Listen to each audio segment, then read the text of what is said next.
So now that the 2025 NFL draft is officially over, I want to go over some steals in this year's draft class, or some guys that I thought were steals in this year's draft class. This was a very strange and just weird draft.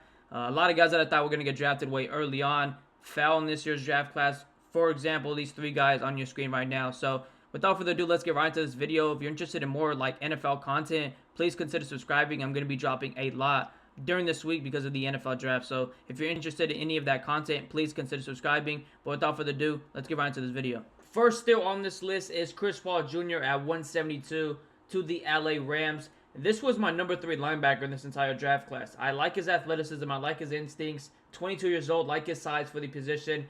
Could go sideline to sideline. I watched a lot of film on that Ole Miss defense this year because of all the prospects they had in this year's draft class.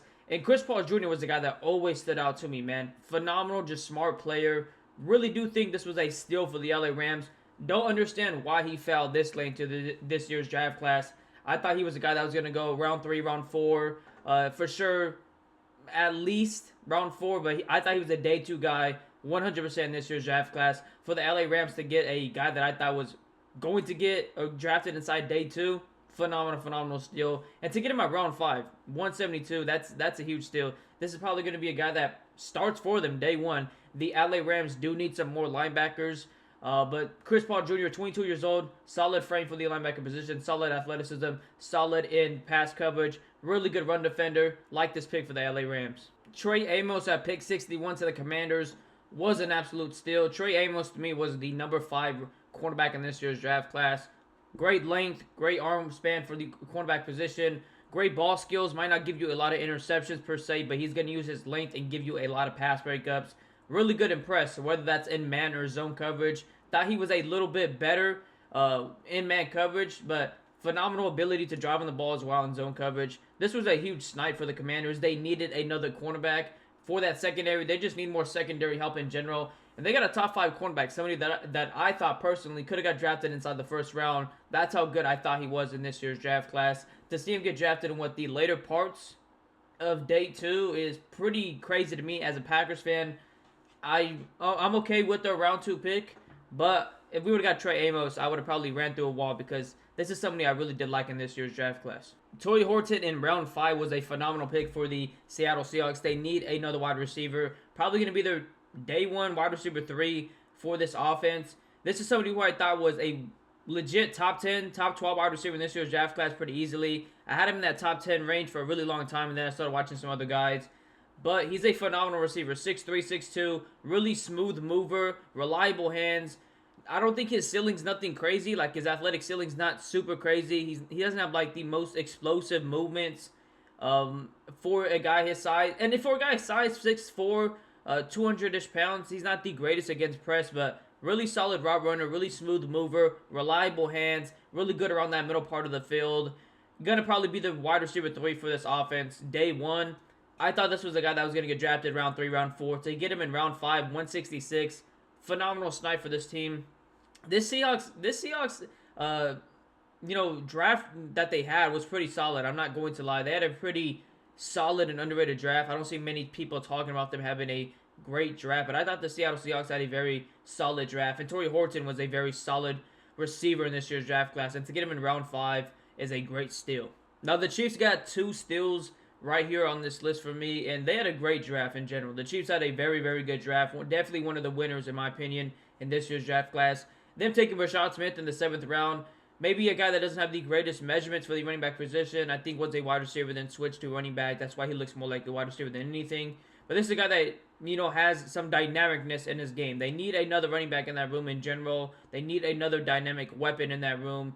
And Rashad Smith is a guy that could do, some receiving. He could definitely run the ball. And he has some explosiveness in his game. The breakaway speed's not too crazy, but when he's in open field and he's one-on-one with guys, it's really hard to tackle him because he's really elusive and can make you miss. Them taking Jalen Royals, though, was probably their best steal in this year's draft class, in my opinion. I had Jalen Royals as my number 7 wide receiver in this year's draft class. Has great speed. I know was injured this year, but still had a very solid season before getting injured. Even the previous year was really, really good. Jalen Royals is a speedster, gives you some good speed.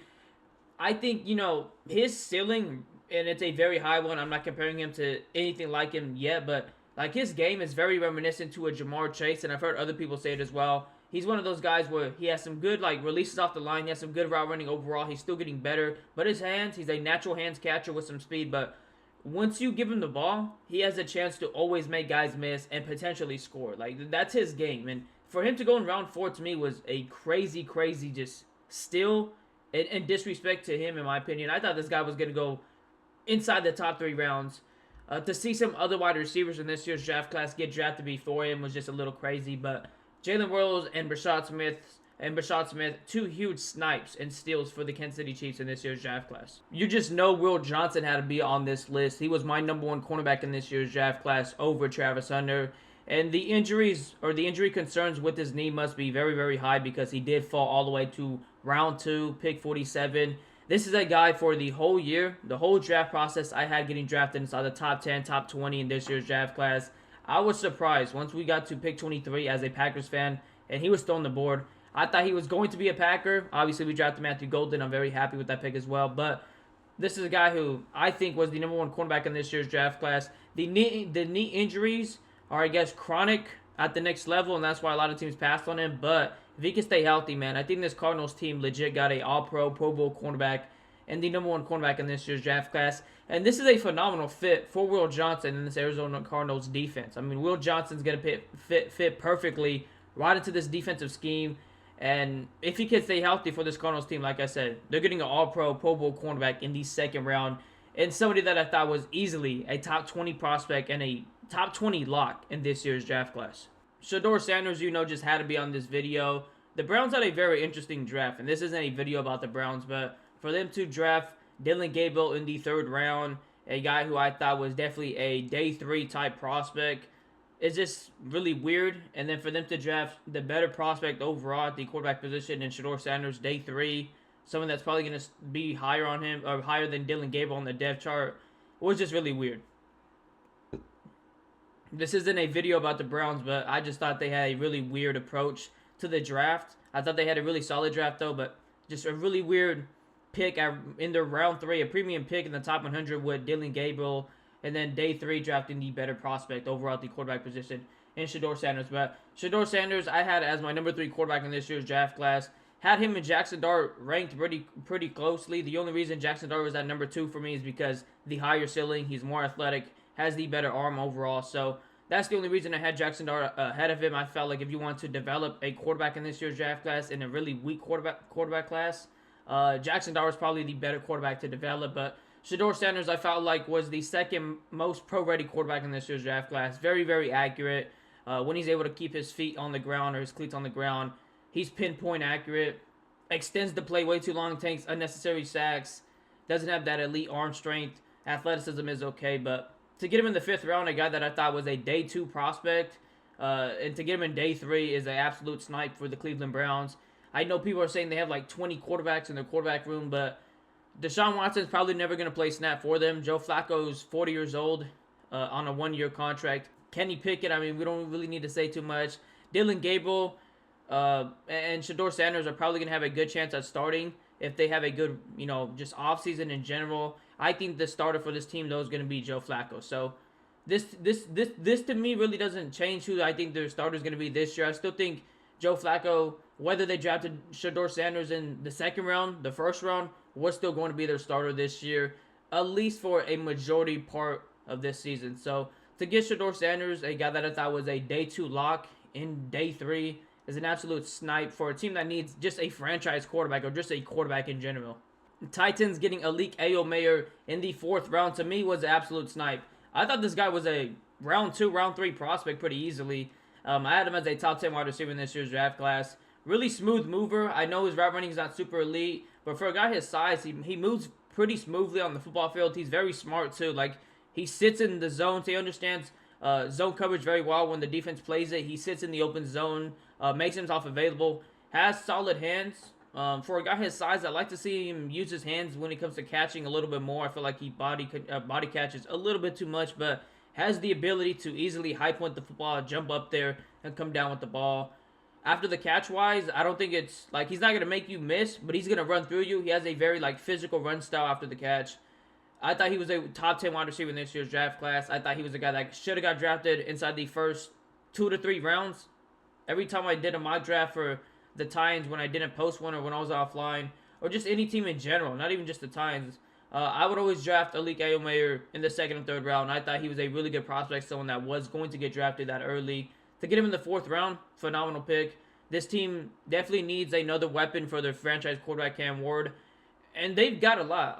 As I'm recording this, I mean, they've made a lot of signings and just draft picks, or but draft selections to get Cam Ward some legit weapons. And Alik Ayomayer is going to be a reliable, big weapon for Cam Ward. Really do like this pick for this team. Another Titan steal, Kevin Winston Jr. in the third round at pick 82. I should have put him on the same slide as Alik Ayomayer. I just realized this right now, but I really do like Kevin Winston Jr. a lot. I thought if he didn't get injured in 2024 with the 20 ACL, probably gets drafted in the first round, early second round. He has some legit talent, has a really high ceiling. Just more interested to see, who he's going to replace in that secondary. I know they have Amani Hooker, and I think Amani Hooker is their strong safety, and Kevin Winston Jr. is more of like a strong safety type at the next level. But Amani Hooker was very solid last year for this Titans defense, so I don't think he's a replacement for Amani Hooker, at least in my opinion, but this is an absolute snipe. This guy has first-round talent if he didn't get injured. It's a risky pick, you could say, because he's coming off the 20 ACL, but I have heard by reports, or just seen by reports, that he's ahead of schedule, so that's a great thing. That's what you want to hear. So if he does, plan out, he's ahead of schedule, and he's healthy at the next level, I think this is a guy that's a legit first-round talent, and probably going to be their long-time safety if he can stay healthy at the next level. Really do like what he brings for this Titans defense. Just really interested to see where they put him on this football field, or who he's replacing, because I think Amani Hooker was very solid for this Titans defense last year. The Dallas Cowboys got two absolute snipes, in my opinion, in this year's draft class. Two really good value picks for where they drafted him at. Donovan Nzeraku was my number 6 edge rusher in this year's draft class. Probably the most polished edge rusher overall in this year's draft class. Is a little bit on the shorter side at 6'2", around like 250, 240, 260ish. But he has a really long arm span or wingspan. Like I said, the most polished pass rusher though. Probably has the best hand usage overall as well too. Really good hand placement, really good speed to power. Has probably some of the best bend, or just the best bend overall in this year's draft class at the edge position. Then they got Shavon Reveal Jr., round 3, pick 76. This is a guy who I also had as my number 6 cornerback in this year's draft class. Really, really high athleticism, really high ceiling. If he can stay healthy, and if the torn ACL really doesn't affect him that much at the next level, I don't really know his reports right now, or how ahead he is on schedule, or how behind he is on schedule when it comes to his torn ACL. But if the torn ACL doesn't affect him, if he's able to stay healthy at the next level, really good athleticism, really good ball skills, really good in zone coverage, very physical, solid press, man and press zone cornerback. Do like him more in zone coverage, because I do feel like in man coverage sometimes, especially when it comes to deeper routes, he's super handsy and doesn't really turn his head around that much in man coverage. But in zone coverage, when he's able to keep his eyes on the quarterback, able to drive on the ball really, really well, use his length and make up some interceptions and some pass breakups. So two great picks for the Dallas Cowboys, in my opinion, especially for where they drafted both these prospects. The Baltimore Ravens drafting Mike Green at pick 59 was easily one of the bigger steals in this year's draft class, in my opinion. This is the guy that led the nation in sacks at 17. He's going to the Baltimore Ravens, a team historically has been great at drafting and developing players, so I expect Mike Green to be a very good player down the line. I had him as my number 4 ranked edge rusher in this year's draft class. One of the more twitchy and more explosive edge rushers off the edge. Probably has one of the deepest pass rush arsenals, or just baggage in this year's draft class. Can hit you with a lot of different moves. He plays at one speed, man, which is fast, explosive, dynamic off the edge. As soon as the play starts, he's already at 100% speed. So this is a guy that's going historically to a really good team when it comes to developing just defensive players and especially edge rushers. So I expect Mike Green to be a 10-sack type guy down the line. Really, really do. We all know why he found this year's draft class. I really don't need to explain why he did, but the Baltimore Ravens getting Mike Green in this year's draft class, absolute steal. This is a guy who I think could get 10 sacks in his rookie year. I really do. I mean, this guy is explosive, dynamic off the edge, and is a very solid run defender as well. I think sometimes he could be fooled with his eyes, and his eye discipline is pretty bad, but he gets to the backfield very, very fast, and he's going to he could be a legit game maker, man. I think he's one of those guys in this year's draft class that has game maker status at the edge position. So Mike Green getting drafted by the Baltimore Ravens at pick 59, one of the bigger steals in this year's draft class. The Patriots drafting Bradyn Swinson in the 5th round was one of the biggest steals, in my opinion, in this year's draft class. My number 8 ranked edge rusher in this year's draft class. Very speedy off the edge, very explosive off the edge, does a great job of converting speed to power. Very just good all-around pass rusher. Does lack a little bit when it comes to run defense, but this year had about like 8-9 sacks, over 40+ pressures. Really, really productive year this year for LSU. Don't know why he fell this much in this year's draft class. I had him locked in inside day 2, the first 2 to 3 rounds.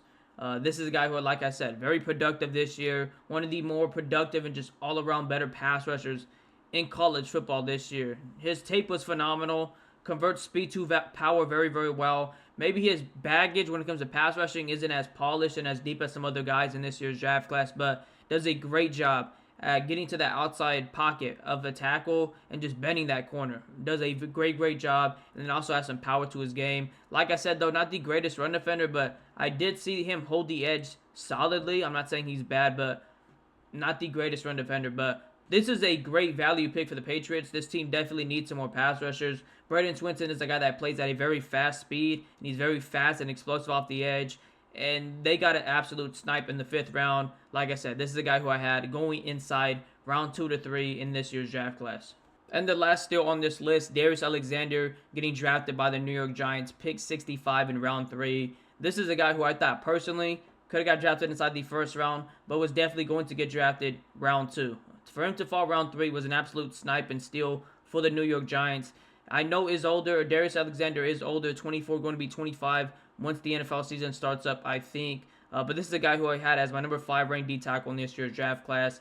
And it's weird to say because he is an older dude, but I still think he has a lot more like developing or like a higher ceiling or just a good ceiling or high ceiling at the NFL level. And he still could develop more for a guy that's 25 years old. They're going to be 25 years old once the NFL season starts. He's very good against the run, very solid at pass rushing, has active and great hand usage when it comes to pass rushing and just stopping the run. Is a big body D tackle, but he moves very well. He's fairly athletic.